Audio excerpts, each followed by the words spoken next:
one of the real challenges that we have at talking about organizing in the 21st century is that people use the term organizing to mean so many different things. Like pretty much anyone who's trying to get another person to do something is called an organizer. And that's not the way that we use that term at all. When we talk about organizing, we're talking about people that are really trying to build people-centered power. So what does that mean? Okay, so first of all, let's take this point that not all forms of activism and engagement are the same. And one of the key distinctions that I want to make is a distinction between mobilizing and organizing.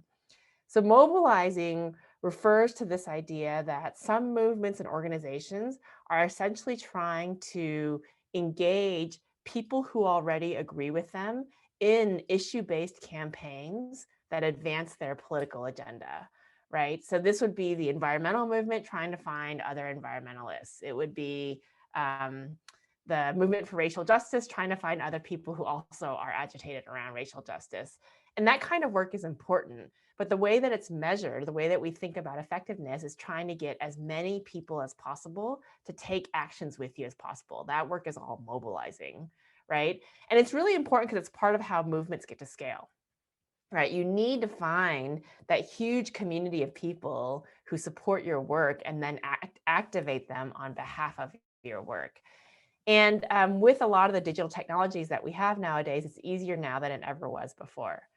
But movements cannot win on mobilizing alone. Often, in order to win, what they really need is organizing. And organizing is a strategy for power that doesn't depend on getting as many people as you can to take action with you, but it depends instead on a logic of transformation, right? Where the idea is that I want to engage people and I want to identify people who want to put their hands on the levers of change and then engage them in a process of learning and equipping themselves to develop the skills and capacities and motivations they need to put their hands on the levers of change, and then to begin to engage others in that process also.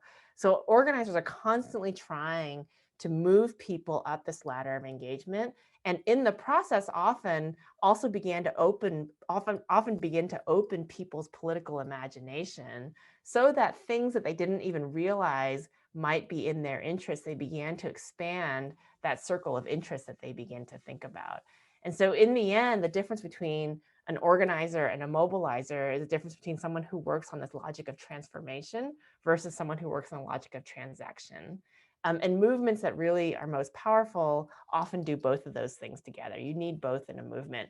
But the organizers are kind of like your engine that makes the movement run, whereas the organizers are more like, and the mobilizers, excuse me, are more like the net, right, that capture as many people as possible.